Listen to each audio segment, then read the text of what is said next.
Jadi pada latar belakang studi kasus ini, di era digital, manajemen sumber daya manusia yang efektif menjadi kunci keberhasilan organisasi. Sayangnya, data karyawan sering tersebar di berbagai sistem sehingga menyulitkan analisis. Studi kasus ini bertujuan menganalisis data karyawan yang mencakup departemen, lokasi, demografi, status kepegawaian, dan gaji secara terstruktur.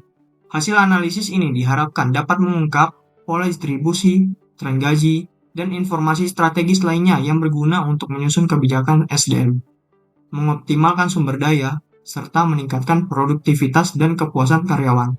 Proyek ini menunjukkan bagaimana data yang terfragmentasi dapat diolah menjadi wawasan yang mendukung pengambilan keputusan berbasis data.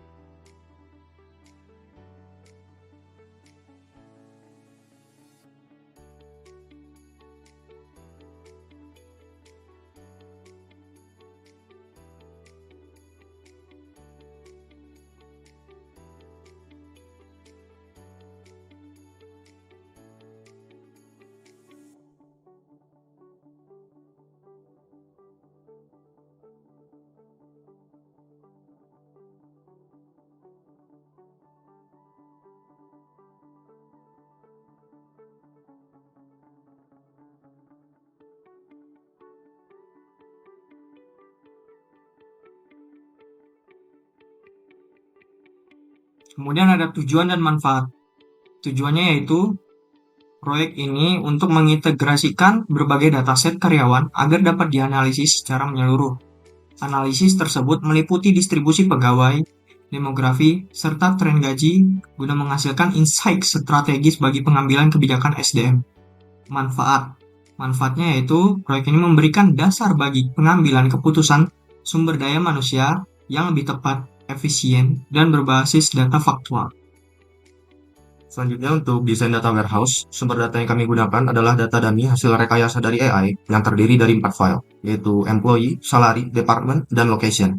Alasan kenapa kami memilih data hasil dari AI sebagai data yang kami gunakan, karena ketersediaan data real yang saling terhubung sangat terbatas. Kami telah mencoba beberapa data dari sumber eksternal seperti Kaggle, tapi sulit untuk menemukan data yang saling berelasi dalam studi kasus yang sama. Lalu untuk skema dari data yang kami gunakan berupa skema bintang dengan tabel fakta sebagai pusat yang terhubung ke tabel dimensi, yaitu dimensi employee, dimensi department, dan dimensi location. Tabel faktanya berupa salary yang mencakup beberapa informasi dari tabel-tabel dimensi lainnya. Skema-skema ini dibuat berdasarkan tools Draw.io. Untuk desain fisiknya sendiri, tabel dibuat menggunakan SQL sesuai struktur data yang telah ditentukan, dengan relasi yang mematuhi aturan referensial. Contoh-contoh fisiknya bisa dilihat dari gambar berikut.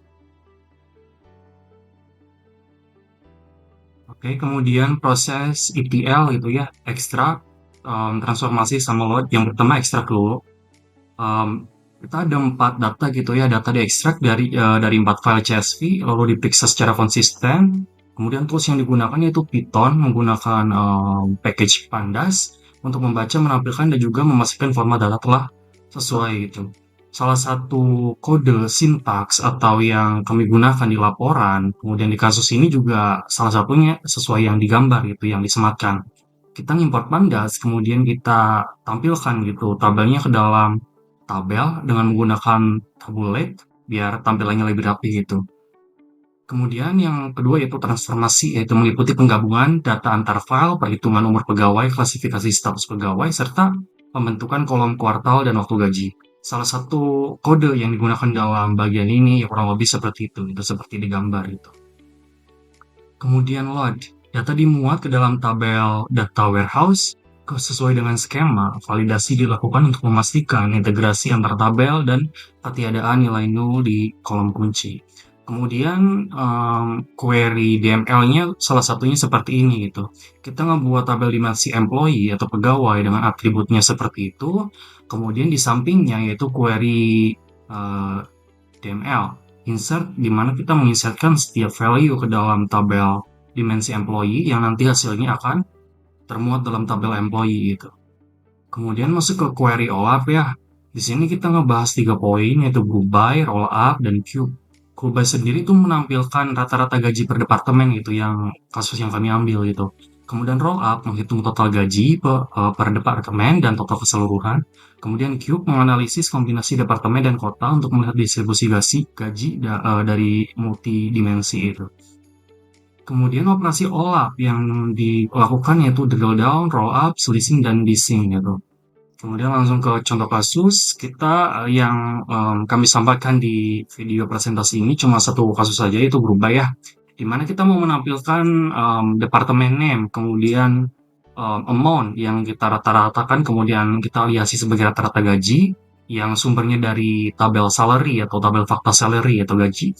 Kemudian kita joinkan dengan tabel dimensi departemen yang hubungannya dengan tabel fact salary, yaitu departemen ID dari tabel fact salary itu sama dengan departemen ID dari tabel dimensi departemen. Kemudian yang dikelompokkan atau digrupkan berdasarkan departemen name.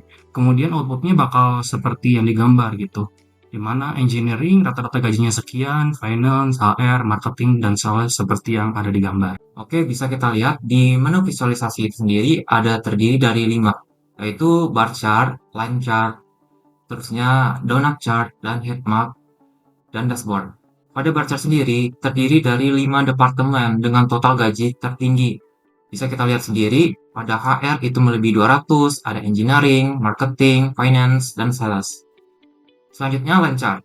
Line chart sendiri terdiri dari tren dari rata-rata gaji waktu ke waktu, dari mulai bulan 1 sampai ke bulan yang ke-6. Selanjutnya kita bahas yang donut chart. Donut chart sendiri merupakan proporsi dari jumlah pegawai per departemen. Ada dari departemen finance, marketing, sales, engineering, serta HR. Yang terakhir ada heat map. Heat map sendiri yaitu korelasi dari semua data pegawai, hubungan antar variabel seperti lokasi, status, dan gaji. Oke, selanjutnya yaitu ada dashboard. Dashboard ini merupakan kombinasi dari seluruh visualisasi di satu tampilan terpadu. Dalam dashboard sendiri terdiri dari bar chart, line chart, serta ada beberapa deskripsi dari informasi, dan ada donut chart dan heat map. Kemudian dari hasil visualisasi tadi bisa kita simpulkan menjadi laporan manajerial. Ada insight dari data yang bisa kita ambil berupa departemen dengan beban gaji besar menunjukkan konsentrasi sumber daya yang lebih signifikan. Ada juga tren gaji bulanan menggambarkan stabilitas atau peningkatan pengeluaran sumber daya manusia, dan ketidakseimbangan distribusi pegawai dapat menjadi perhatian manajerial. Lalu, apa aksi bisnis yang bisa diambil oleh pihak bersangkutan? Berupa rekomendasi, yaitu bisa dilakukan promosi berdasar performa, bisa juga menambahkan staf di departemen dengan beban yang tinggi dan dengan jumlah staf yang masih minim. Bisa juga atur ulang distribusi anggaran gaji jika ditemukan ketimpangan. Untuk perbandingan entitas, dari antar departemen ternyata ada efektivitas jumlah pegawai terhadap output. Untuk antar lokasi, ada disparitas atau perbedaan gaji berdasarkan wilayah kerja atau departemen. Dan untuk tren bulanan, ada peningkatan drastis menjelang akhir tahun bisa menunjukkan bonus tahunan. Kesimpulannya adalah, proyek analisis data karyawan ini telah berhasil mengintegrasikan 4 dataset yang terpisah. Ada dataset departemen, lokasi, karyawan, dan gaji.